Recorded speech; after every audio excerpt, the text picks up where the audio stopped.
चलिए, तो हम लोगों ने इस चैप्टर में अब तक क्या क्या पढ़ लिया है। हमने इस चैप्टर में ये पढ़ा कि मैटर क्या होता है, फिर मैटर के हमने क्लासिफिकेशन देखे। एक देखा था फिजिकल क्लासिफिकेशन, एक क्या था केमिकल क्लासिफिकेशन। फिजिकल क्लासिफिकेशन बताइए क्या क्या देखा था, मैटर कैसे क्लासिफाइड है, सॉलिड, लिक्विड, गैस। और केमिकल क्लासिफिकेशन में कैसे क्लासिफाइड है, बोलिए, प्योर सब्सटेंस और मिक्सचर। फिर प्योर सब्सटेंस में क्या है, एलिमेंट्स एंड कंपाउंड्स। फिर एलिमेंट्स में क्या है, मेटल, नॉन मेटल और मेटलॉइड्स, ठीक है ना। चलो भाई, कंपाउंड्स का क्या था, कुछ नहीं था। मिक्सचर में क्या था, होमोजेनियस मिक्सचर और हेट्रोजेनियस मिक्सचर, ठीक है ना। चलो भाई, तो यहाँ तक हम लोगों ने पढ़ लिया। इसके बाद और क्या पढ़ा था, मैटर पढ़ने के बाद हमने फिजिकल एंड केमिकल प्रॉपर्टीज़ पढ़ ली थी, तो ये हमारा सेकेंड पार्ट था। थर्ड पार्ट में हमने क्या पढ़ा, हमने सबसे ज़्यादा इंपॉर्टेंट पार्ट शुरू किया, वो क्या है, atomic mass and molecular mass, ठीक है ना, एटॉमिक मास और मॉलिक्यूलर मास। और इसके बाद क्या पढ़ा, एवरेज एटॉमिक मास, ठीक है ना। इसके बाद क्या पढ़ा, अब जो है हम लोग को क्या पढ़ना है, मोल के बारे में पढ़ना है। लेकिन शुरुआत जो है हम लोग क्या करेंगे, शुरुआत हम लोग मैटर से करेंगे। तो मैटर क्या है बताओ जल्दी से, क्विकली। मैटर क्या है, anything which is mass and occupies some space, उसको क्या बोलते हैं, मैटर बोलते हैं। फिर उसका क्लासिफिकेशन है सॉलिड, लिक्विड, गैस। ऐसे भी मैटर को क्लासिफाई कर सकते हैं और ऐसे भी कर सकते हैं आपका ये क्या है, प्योर सब्सटेंस और मिक्सचर। फिजिकल केमिकल प्रॉपर्टी, यहाँ तक का पार्ट सिर्फ क्या है, एक परंपरा है कराने की, समझे, ज़्यादा कुछ काम का नहीं है। यहाँ से जो पार्ट स्टार्ट होगा वो एक्चुअल पार्ट है, वही अपने को हर चैप्टर में काम आने वाला है। तो सबसे पहले इसमें मुझे ये बताओ कि एटॉमिक मास क्या होता है। क्या होता है एटॉमिक मास? एटॉमिक मास का मतलब होता है मास ऑफ वन एटम। मेरे साथ रिपीट करेंगे, एटॉमिक मास मतलब एक एटम का मास। ऐसे ही बोलो जैसे मैं बोल रहा हूँ, एटॉमिक मास मतलब एक एटम का मास, मॉलिक्यूलर मास मतलब एक मॉलिक्यूल का मास। समझ आया, क्लियर हो गया। एटॉमिक मास क्या होता है, एक एटम का मास, मॉलिक्यूलर मास एक मॉलिक्यूल का मास, समझ आ गया। एवरेज एटॉमिक मास का कॉन्सेप्ट क्या है, एक एलिमेंट के कई सारे आइसोटोप्स हो सकते हैं। आइसोटोप में क्या होता है, एटॉमिक नंबर तो सेम होता है लेकिन मास नंबर डिफरेंट होता है। तो अगर आपसे कोई पूछे कि कार्बन का मास नंबर बताओ या मास बताओ, तो आप क्या बताएंगे, 12 का, 13 का या 14 का, क्या बताएंगे? तो आप क्या करेंगे, सबका एवरेज लेंगे। एवरेज का फॉर्मूला बोलो, बोलो, summation of atomic mass of isotopes multiplied by percentage divide by 100, ठीक है। चलो भाई, ये हम लोग ने सीख लिया। इसके बाद जो है आज हम लोगों को पढ़ना है मोल कॉन्सेप्ट के बारे में। मॉलिक्यूलर मास निकालने सिखा दिया था, एटॉमिक मास भी बता दिया था। एटॉमिक मास आगे जा करके एटॉमिक नंबर, एटॉमिक मास 30 तक मैं आपको याद करा दूंगा। जो आपका पीरियोडिक टेबल में एटॉमिक नंबर 1 से लेके 30 तक है, वो पूरा मैं आपको एटॉमिक स्ट्रक्चर में याद करा दूंगा। समझ आ गया। अभी कुछ कुछ चीज़ें बस याद रखनी जो मैं यहाँ पर कराते जा रहा हूँ, ठीक। चलो भाई, तो सबसे पहले अपने को आज पढ़ना है कि मोल क्या होता है। तो मोल के बारे में समझने से पहले मुझे बताइए कि एक डजन क्या होता है। मैं बोलता हूँ जा करके क्या करो, एक डजन अंडे ले आओ, तो क्या लाओगे, कितने अंडे लाओगे, 12 अंडे लाओगे। तो एक डजन मतलब कितना होता है, अ ग्रुप ऑफ 12, है ना, अ ग्रुप ऑफ 12। एक 12 चीज़ों का ग्रुप क्या कहलाएगा, डजन कहलाएगा। 1 ग्रॉस क्या होता है बताओ जल्दी से, 1 ग्रॉस क्या होता है, 144 का ग्रुप, अ ग्रुप ऑफ 144। 144 चीज़ों का ग्रुप क्या कहलाता है, ग्रॉस कहलाता है। समझ आया, क्लियर हो गया। यानी बेसिकली ये जो डजन है या ग्रॉस है, ये एडजेक्टिव है, ये आपको बताता है कि इतने चीज़ों का ये ग्रुप है। समझ आता है। बिल्कुल वैसे ही अगर मैं बोलता हूँ 1 मोल, क्या बोल रहा हूँ मैं, 1 मोल। 1 मोल का मतलब होता है 6.022 × 10⁻23 का ग्रुप। समझ में आ गया, अ ग्रुप ऑफ 6.022 × 10⁻23। अब ये मोल कहाँ इस्तेमाल करते हैं, डेली लाइफ में तो डजन यूज़ हो सकता है, ग्रॉस यूज़ हो सकता है। मोल जो है डेली लाइफ में यूज़ नहीं करते क्योंकि बहुत बड़ा अमाउंट है, 10⁻23 बहुत होता है। समझ आ रहा है क्या बोल रहा हूँ मैं, ठीक है ना। तो हम लोग कहाँ इस्तेमाल करते हैं, हम लोग ये एटॉमिक वर्ल्ड में इस्तेमाल करते हैं।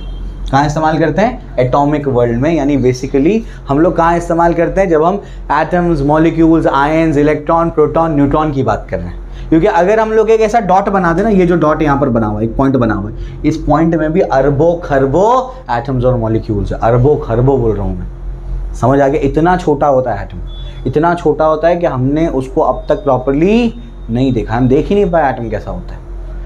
हमने कोशिश की है STM से देखने की, स्कैनिंग टनलिंग माइक्रोस्कोप से, लेकिन उसकी प्रॉपर इमेज अब तक अपने पास नहीं आई है। ठीक है ना, क्लियर हो गया। अब क्या, तो जब ये इतने अरबों खरबों होते हैं तो इसको पूरा ग्रुप बनाने के लिए एक बहुत बड़ा अपने को नंबर चाहिए था, उसी नंबर को अपन ने क्या बोल दिया है, मोल बोल दिया है। तो 1 मोल इज 6.022 इंटू 10⁻23 पार्टिकल्स। ये बेसिकली एक ग्रुप होता है इतने पार्टिकल का। और पार्टिकल का मतलब क्या होता है बच्चों बताओ?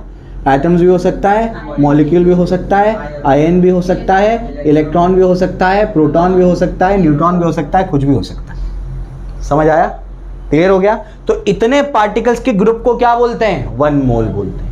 इसका और एक नाम है जिसको बोलते हैं एवोगैड्रोज नंबर। क्या बोलते हैं इसको? Na से डिनोट करते हैं, वो क्या है? Avogadro's number. ठीक है ना, तो ये आपका है एवोगैड्रोज नंबर। समझ आया?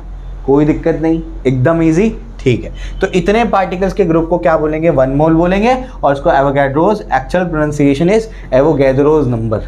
लेकिन हम क्या बोलते हैं, इंडिया में नाम बिगाड़ने की प्रथा है। ठीक है, एग्जाम्पल देता हूँ मैं। जैसे तुमने खाया होगा बुरुन पाव, है ना, जो कड़क पाव होता है उसको क्या बोलते हैं? बुरुन बोलते हैं।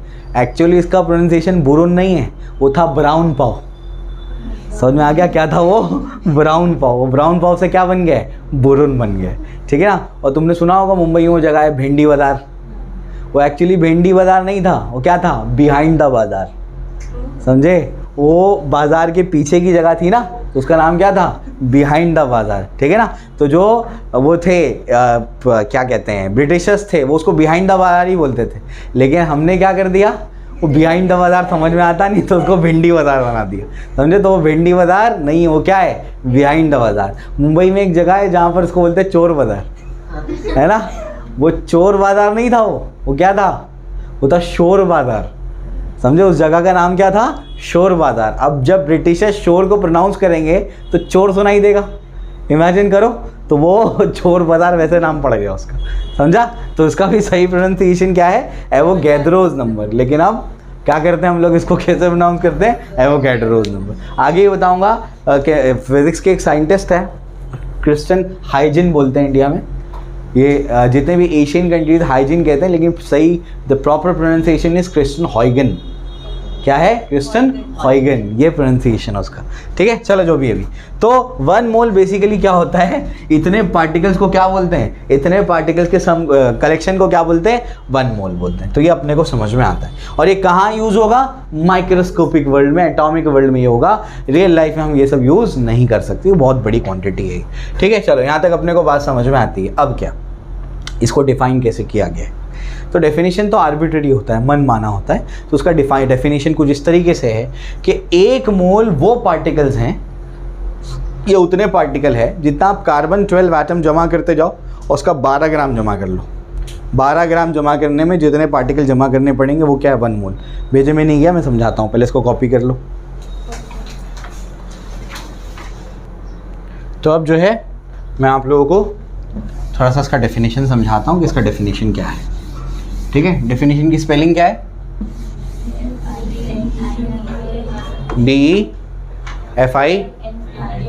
DEFINATION NITION। डेफिनेशन होता है, डेफिनेशन नहीं होता है। समझे? क्या होता है? डेफिनेशन होता है, डेफिनेशन नहीं होता है। NI है।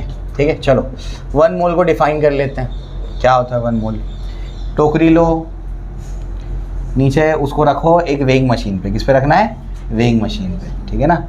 तो वेइंग मशीन पे रख दिया, यहाँ पर क्या होगा? यहाँ पर उसकी रीडिंग बताएगा। ठीक है ना। चलो अब ये टोकरी में क्या करने का है? इस टोकरी में कार्बन 12 एटम भरते जाने। कितने क्या भरने? कार्बन 12। कार्बन 12 मतलब क्या? कार्बन का वो आइसोटोप जिसका एटॉमिक मास कितना है? 12 यूनिट्स, ये मतलब। ठीक है ना। तो इसके अंदर क्या भरते जाओ? कार्बन 12 आपके एटम्स भरते जाओ। तो कार्बन 12 अपन क्या करते गए? इसके अंदर डालते गए कार्बन 12, ऐसे कार्बन 12 भरते गए, भरते गए, भरते गए, भरते गए। ये समझाने के लिए इतना बड़ा बता रहा हूँ, वरना तो बहुत छोटा होता है एटम, बहुत ज़्यादा छोटा। तो ऐसे अपन क्या करते गए? इसके अंदर क्या भर दिए? सब कार्बन 12 है ये सब। ठीक है ना, क्लियर हो गया। यहाँ पर मास बढ़ते जा रहे हैं, बढ़ते बढ़ते बढ़ते मैं भरते जा रहा हूँ उस पर। ठीक है, मैं इसमें डालते जा रहा हूँ, ये बहुत बड़ा है। इसमें क्या कर रहा हूँ? कार्बन 12 एटम डालते जा रहा हूँ। यहाँ मास बढ़ते बढ़ते बढ़ते जैसे ये 12 ग्राम हो गया। कितना हो गया? 12 ग्राम। तो 12 ग्राम डालने पे जितने पार्टिकल यहाँ पर जमा हो चुके थे वो सब पार्टिकल को मैं क्या बोलूँगा, 1 मोल। वही 1 मोल होगा। 1 मोल मतलब कितने पार्टिकल जमा हो जाएंगे, 6.022 इंटू 10⁻², यानी अप्रॉक्सीमेटली 6 इंटू 10⁻23 पार्टिकल जमा हो जाएंगे। यही डेफिनेशन है 1 मोल का, कि आप क्या करते जाओ, कार्बन 12 का कितना लो, 12 ग्राम। 12 ग्राम लेने पर जितने पार्टिकल्स आपके पास जमा हो जाएंगे वो सब पार्टिकल्स कितने होंगे, 1 मोल पार्टिकल होंगे। समझ आया, क्लियर हो गया। कितने पार्टिकल होते हैं 1 मोल, 6.022 इंटू 10⁻23 पार्टिकल, ठीक है ना। तो 1 मोल बेसिकली क्या है, 1 मोल का डेफिनेशन है number of particles in 12 gram of carbon 12 atom, ठीक है ना। कार्बन 12 एटम के 12 ग्राम में जितने पार्टिकल्स हैं उसको क्या बोलते हैं, 1 मोल बोलते हैं। समझा, क्लियर हो गया। तो ये बेसिक सा डेफिनेशन है। अब जो है हम लोग इसमें आगे बढ़ेंगे। आगे क्या है, अब हम लोगों को पढ़ना है मोलार मास क्या होता है, ठीक है ना। मोल समझ में आ गया, मोल मतलब पार्टिकल्स का कलेक्शन। कितने पार्टिकल, 6 इंटू 10⁻23 पार्टिकल, इतने पार्टिकल। समझ आता है, क्लियर हो गया। अब अपने को पढ़ना है कि मोलार मास क्या होता है। एटॉमिक मास पढ़ लिया, मॉलिक्यूलर मास पढ़ लिया, अब क्या पढ़ना है, मोलार मास। जब मैं नीट और जेई के बच्चों को कराऊंगा तो उसमें कुछ और चीज़ें पढ़ाऊंगा। क्या पढ़ाऊंगा, उसमें पढ़ाऊंगा ग्राम मॉलिक्यूलर मास, समझ में आ गया। फिर बताऊंगा ग्राम एटॉमिक मास, ये भी टर्म्स हैं, ये टेक्स्ट बुक में नहीं है, कि आपको नए टर्म्स बताऊंगा मैं उसके अंदर, ठीक है ना। तो उसके बाद वेपर डेंसिटी पढ़ाऊंगा, वेपर डेंसिटी क्या है, फिर इक्विवेलेंट का कॉन्सेप्ट क्या है, फिर यूडियोमेट्री क्या होता है। समझ में आ गया। ये सब बेसिक चीज़ें हम लोगों को पढ़नी है वहाँ पर, ये टेक्स्ट बुक में नहीं है, ये उससे हट के पार्ट है, ठीक, क्लियर हो गया। चलो, तो ये समझ में आता है अपने को। इसको जल्दी से कॉपी कर लो फटाफट से, सिर्फ ये कॉपी करो। 1 मोल क्या होता है, number of particles in 12 gram of carbon 12। ये चाहिए तो बना लेना। इसके बाद नया टॉपिक इसमें पढ़ाऊंगा मैं, वो है मोलार मास।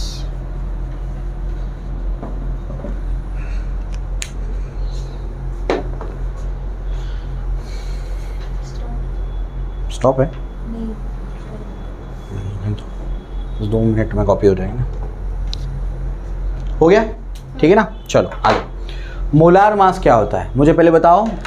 एटॉमिक मास क्या है, एक एटम का मास। मॉलिक्यूलर मास, एक मॉलिक्यूल का मास। मोलार मास, एक मोल का मास। अब एक मोल पार्टिकल, एक मोल क्या, पार्टिकल। तो एक मोल पार्टिकल का मास क्या होता है, मोलार मास होता है। वापस से सुनो, एक मोल पार्टिकल का मास क्या होता है, मोलार मास होता है। एटॉमिक मास, एक एटम का मास। मॉलिक्यूलर मास, एक मॉलिक्यूल का मास। मोलार मास, एक मोल पार्टिकल का मास, ठीक है ना।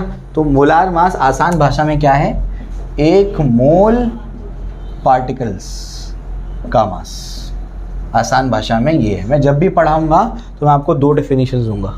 एक वो डेफिनेशन जो आपको एग्जाम में लिखना है, और एक वो डेफिनेशन जो आपके भेजे में जाता है, ठीक है ना, क्लियर हो गया। चलो, तो ये हो गया अपना क्या, मोलार मास। तो मोलार मास बेसिकली क्या होता है, 1 मोल, एक मोल पार्टिकल का मास, उसको क्या बोलते हैं, मोलार मास। जैसे अपने पास एक टोकरी है, उस टोकरी में उसको यहाँ से ऊपर से बंद किया है, ऑक्सीजन गैस भरी हुई है। क्या भरी हुई है, ऑक्सीजन गैस भरी हुई है, O2। यानी ऑक्सीजन गैस में क्या होगा, O2 मॉलिक्यूल्स होंगे, है ना, ऑक्सीजन के मॉलिक्यूल्स होंगे। अब ये एग्जाम्पल से पूरी तरीके से क्लियर हो जाएगा कि एटॉमिक मास क्या है। अब क्या, ऑक्सीजन का जो मॉलिक्यूल है उसमें कितने ऑक्सीजन है, 2 ऑक्सीजन। O2 नजर आ रहा है, मतलब 2 ऑक्सीजन एटम्स है। तो अगर मैं इसमें से एक एटम का मास निकालूंगा, 1 एटम ऑफ ऑक्सीजन, तो उसको क्या बोलेंगे, उसको बोलेंगे एटॉमिक मास, ठीक है ना। दोनों में से एक ऑक्सीजन एटम का मास क्या होगा, एटॉमिक मास, ठीक है ना। पूरा मॉलिक्यूल ले लूं मैं, पूरा मॉलिक्यूल, तो पूरे मॉलिक्यूल का मास क्या कहलाएगा, हाँ, O2 का मास। O2 का मास क्या कहलाएगा, O2 का मास कहलाएगा मॉलिक्यूलर मास, मॉलिक्यूलर मास। तो O2 का मास कहलाएगा मॉलिक्यूलर मास। समझ आता है, ठीक है ना। इसके बाद अब इमेजिन करो कि इसके अंदर कितने O2 है, O2 मॉलिक्यूल कितने हैं, O2 मॉलिक्यूल Na है, कितने हैं, Na मॉलिक्यूल है। तो इन सब का मास क्या कहलाएगा, मोलार मास। अब समझ आ गया, एक एग्जाम्पल से, यानी एक तीर से 3 निशाने, है ना। एक एग्जाम्पल लो, तीनों चीजें समझ लो। O2 में से एक ऑक्सीजन का मास क्या कहलाएगा? Atomic mass. समझे? पूरे O2 का मास क्या कहलाएगा? Molecular mass. और O2 कितने जमा कर लो? 6.022 इंटू 10⁻23। वो पूरे डब्बे का मास फिर क्या कहलाएगा? हाँ, मोलार मास। मतलब डब्बे में जो ऑक्सीजन है उसका मास क्या कहलाएगा? Molar mass. समझ आया? क्लियर हो गया? बहुत सिंपल है, ठीक है ना। तो बेसिकली मोलार मास क्या होता है? एक मोल पार्टिकल का मास। क्या होता है मोलार मास? एक मोल पार्टिकल का मास। उसको क्या बोलते हैं? मोलार मास बोलते हैं। समझ आई बात? क्लियर हो गया? चलो भाई, तो ये भी अपने को समझ में आ जाता है। तो मोलार मास अपने को क्लियर हो जाता है। अब जो है अपने को ये समझना है कि एग्जाम में क्या लिखना है। मोलार मास को अगर एग्जाम, ये तो वो डेफिनेशन है जो भेजे में जाता है, आसानी है समझ में। 3 डेट्स देखी होगी तुमने, तो 2 डेफिनेशन बताता हूँ मशीन के, है ना। तो मैं हमेशा 2 डेफिनेशन बताऊंगा। एक वो जो आसानी से समझ में आता है, जो सिंपल भाषा में होगा, और एक वो डेफिनेशन जो आपको एग्जाम में लिखना है, ठीक है ना। अब मैं आपको बताता हूँ एग्जाम में क्या लिखना है आपको, ठीक है। तो एग्जाम में ये लिखोगे तो टीचर अंडा देगा, ठीक है ना। तो एग्जाम में क्या लिखना है वो बताता हूँ मैं आपको। तो एग्जाम में लिखना है मोलार मास क्या है? मोलार मास इज एटॉमिक और molecular masses expressed in grams,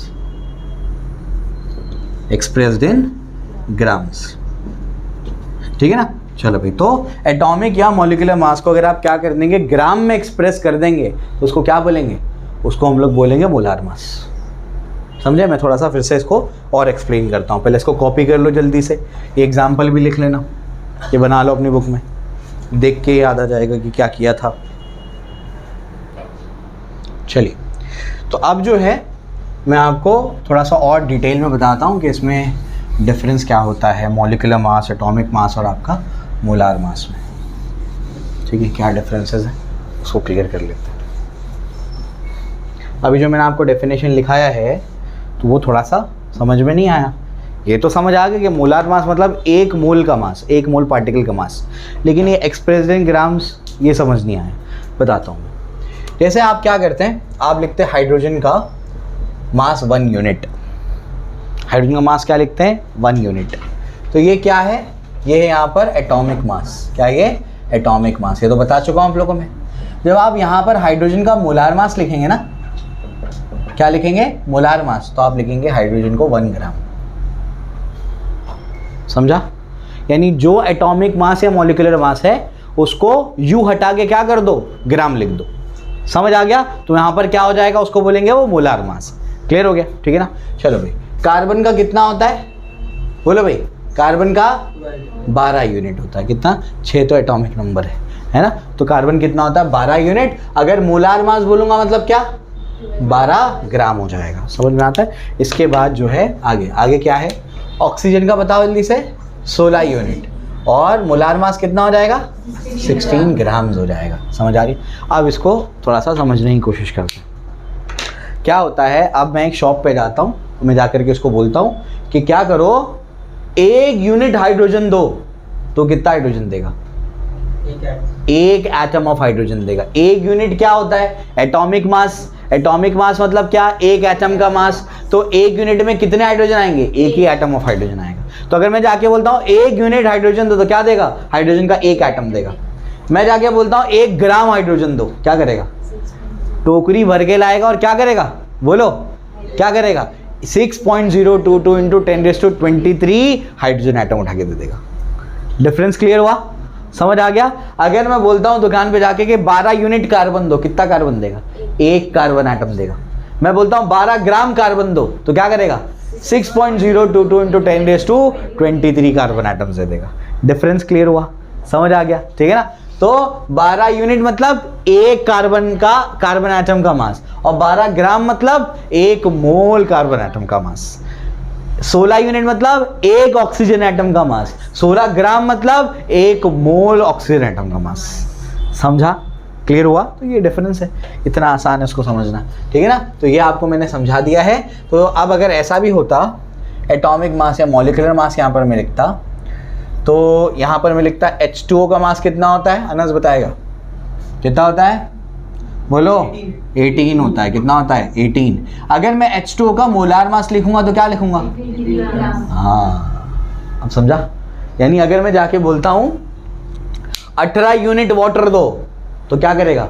1 molecule of H2O दे देगा। मैं बोलता हूं 18 ग्राम वाटर दो H2O, तो क्या करेगा? 1 मोल H2O मॉलिक्यूल दे देगा। समझा? क्लियर हुआ? तो यही मैंने कहा कि एटॉमिक या मॉलिक्यूलर मासेस को ग्राम में एक्सप्रेस कर देंगे तो क्या हो जाएगा? मोलार मास बन जाता है। समझ आई बात? मोलार मास मतलब क्या? 1 मोल पार्टिकल का मास। बार बार रिपीट करना वरना तुम्हारे जहन से निकल जाएगा, ठीक है ना, क्योंकि इतने सारे यहाँ पर मासेस है कि कंफ्यूजन हो जाता है। तो एटॉमिक मास 1 एटम का मास, मॉलिक्यूलर मास 1 मॉलिक्यूल का मास, उसके बाद मोलार मास 1 मोल पार्टिकल का मास। अब particle atom, ion, molecule, electron, proton, neutron कुछ भी हो सकता है। समझा? क्लियर हो गया? एकदम इजी, ठीक है ना। चलो यहाँ तक अपने को समझ में आ गया। इसको लिख लो अपने वर्ड्स में, जो मैंने एग्जाम्पल बोला है ना, अपने वर्ड्स में उसको लिख लेना। आगे बढ़ते हैं। अब इसके बाद जो है नेक्स्ट पार्ट, अब मैं सबसे इंपॉर्टेंट चीज़ बताने जा रहा हूँ जो आपको आपकी टेक्स्ट बुक में नहीं मिलेगी। वो क्या है? प्रॉपर ऐसे फॉर्मेट में नहीं है जो मैं आपको बताने जा रहा हूँ। वो है नंबर ऑफ मोल्स कैलकुलेट करने का फॉर्मूला। नंबर ऑफ मोल्स को कैलकुलेट कैसे करेंगे? तो जितने फॉर्मूले बता रहा हूँ बस उसको आप याद कर लो, समझे?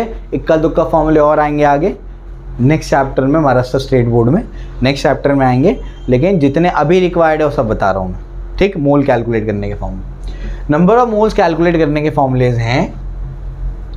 इसको ऐसे लिखते हैं पहले, गिवन मास अपॉन मोलार मास,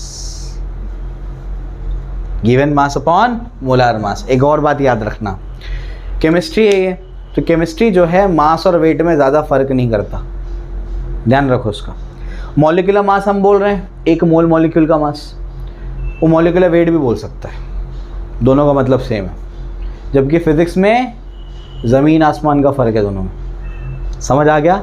रोज़मर्रा की ज़िंदगी में मास और वेट तो सेम है, लेकिन एज अ फिजिसिस्ट या एज अ फिजिक्स स्टूडेंट तुमको पता होना चाहिए दोनों का डिफरेंस क्या है। पता होगा ना, ग्रेविटेशन में पढ़ते हो ना, क्या होता है मास, क्या होता है वेट, क्या होता है, डिफरेंस बताओ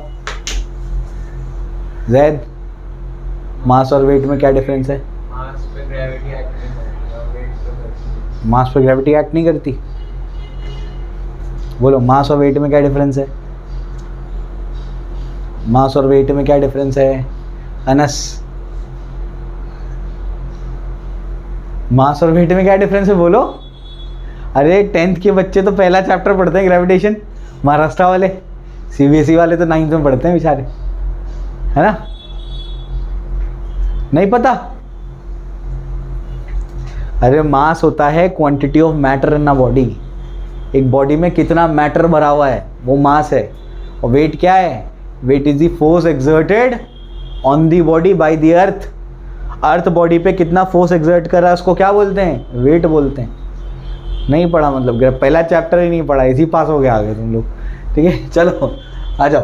तो याद रखना कि केमिस्ट्री ज़्यादा फ़र्क नहीं करता। अब तो है नई किताबों में तो मास लिखा हुआ होता है, पुरानी किताबें पढ़ोगे तो उसके अंदर मॉलिक्यूलर वेट भी लिख दिया जाता है। तो मॉलिक्यूलर वेट का मतलब भी मॉलिक्यूलर मास ही होता है, ठीक? क्लियर हो गया? चलो भाई चलो, नंबर ऑफ मोल्स का फॉर्मूला क्या है? नंबर ऑफ मोल्स का फॉर्मूला है मास अपॉन मोलार मास। ये नंबर ऑफ मोल्स का फॉर्मूला है, गिवन मास अपॉन मोलार मास, ठीक है? इसके बाद जो है, इसके बाद और इसका फॉर्मूला है वो है number of particles divided by Avogadro's number, ठीक है? अब इसमें नंबर ऑफ पार्टिकल्स क्या है? वो मॉलिक्यूल्स भी हो सकते हैं, एटम्स भी हो सकते हैं, आयंस भी हो सकते हैं, इलेक्ट्रॉन, प्रोटॉन, न्यूट्रॉन कुछ भी हो सकते हैं, ठीक है?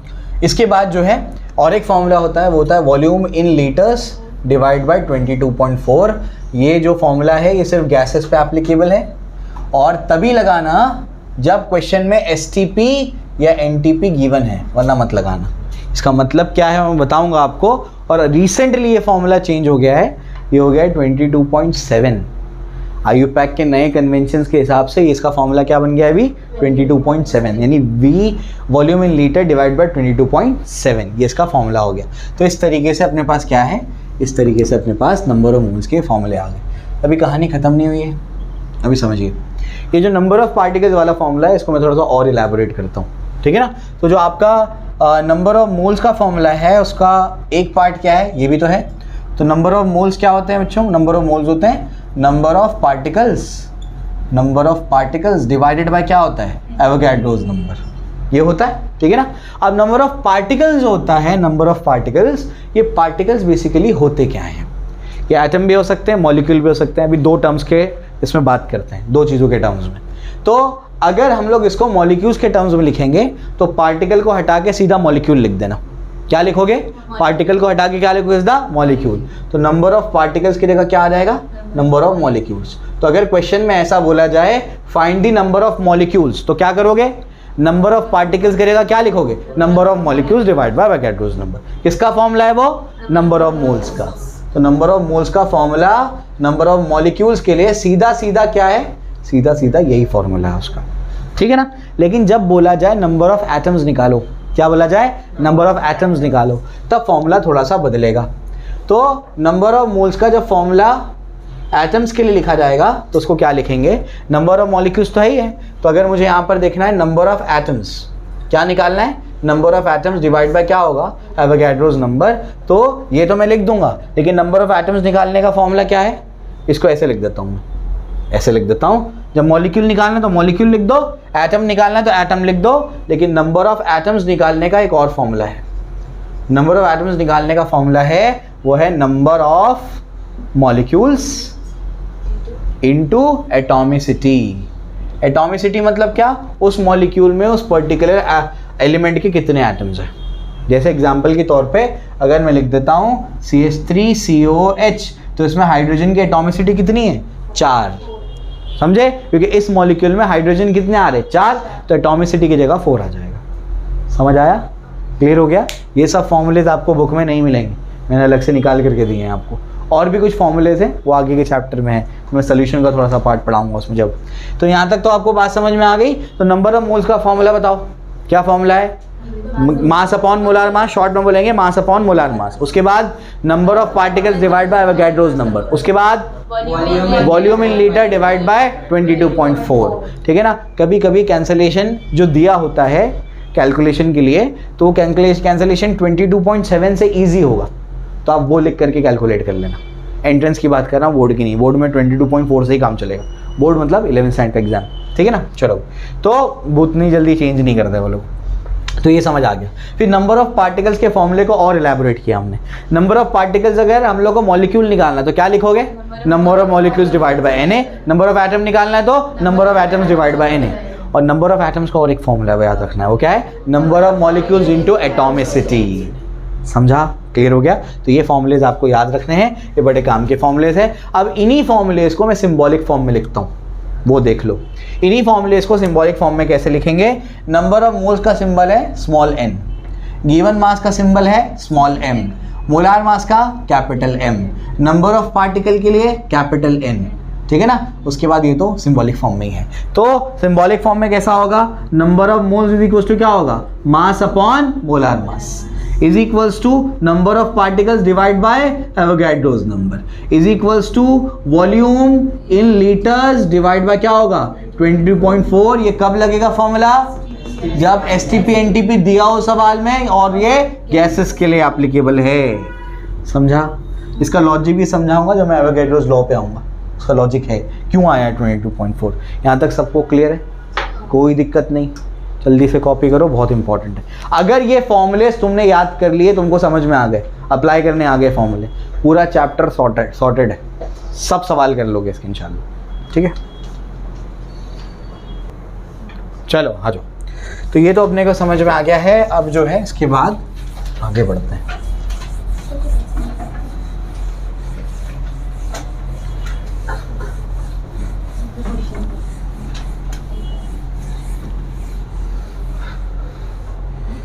तो अब जो है हम लोगों को क्या करना है, क्वेश्चंस पे जाना है।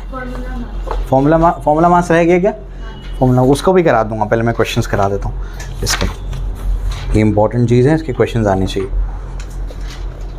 ठीक है। कुछ शॉर्टकट याद रख लेना।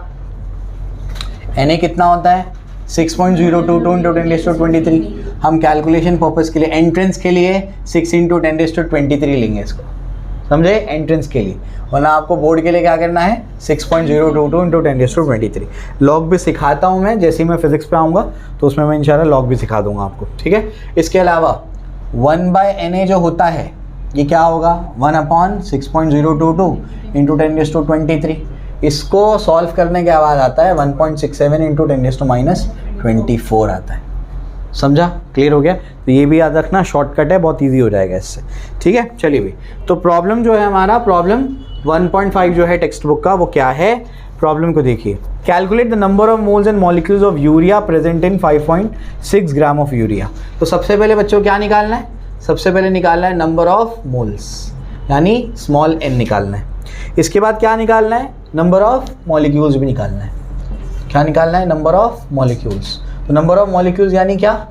NM बोल देते हैं इसको, ठीक है ना? ये अपने को निकालना है, number of molecules in 5.6 gram of urea. बोलो 5.6 ग्राम ये क्या दिया है? गिवन मास है। क्या ये? गिवन मास, ठीक है ना? तो जो अपने को मास दिया है वो कितना है? 5.6 ग्राम दिया हुआ है। दो चीज़ें अपने को निकालनी है।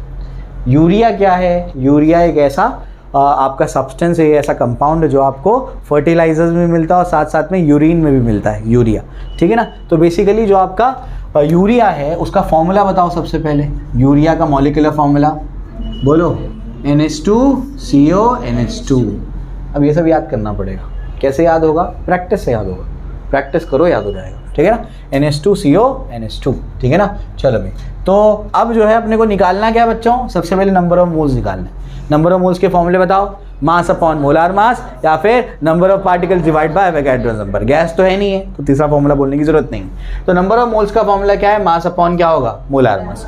मास कितना है? 5.6 ग्राम। मोलार मास कितना है वो निकालना पड़ेगा।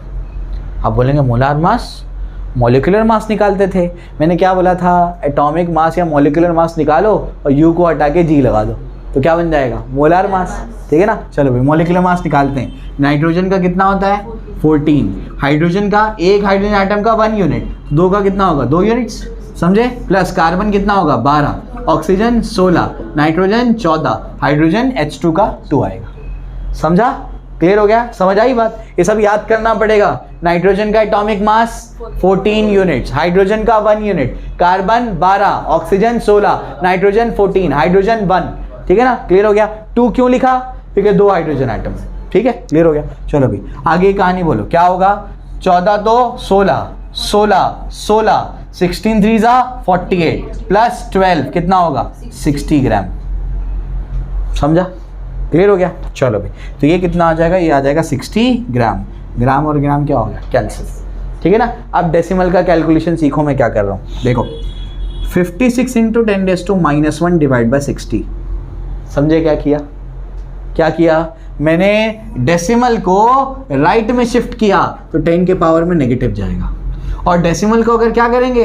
लेफ्ट में शिफ्ट करेंगे तो 10 के पावर में पॉजिटिव जाएगा, ठीक है ना? चलो समझो, डेसिमल यहाँ पर है, ठीक है ना? मैं क्या कर रहा हूँ? डेसिमल को कहाँ शिफ्ट कर रहा हूँ? राइट में। जैसे ही राइट में शिफ्ट करूँगा तो क्या होगा? 10 के पावर में क्या जाएगा? -1। समझ आ रहा है? ठीक है ना? तो जैसे ही मैं इसको राइट में शिफ्ट करता हूँ 10 के पावर में क्या जाएगा? -1।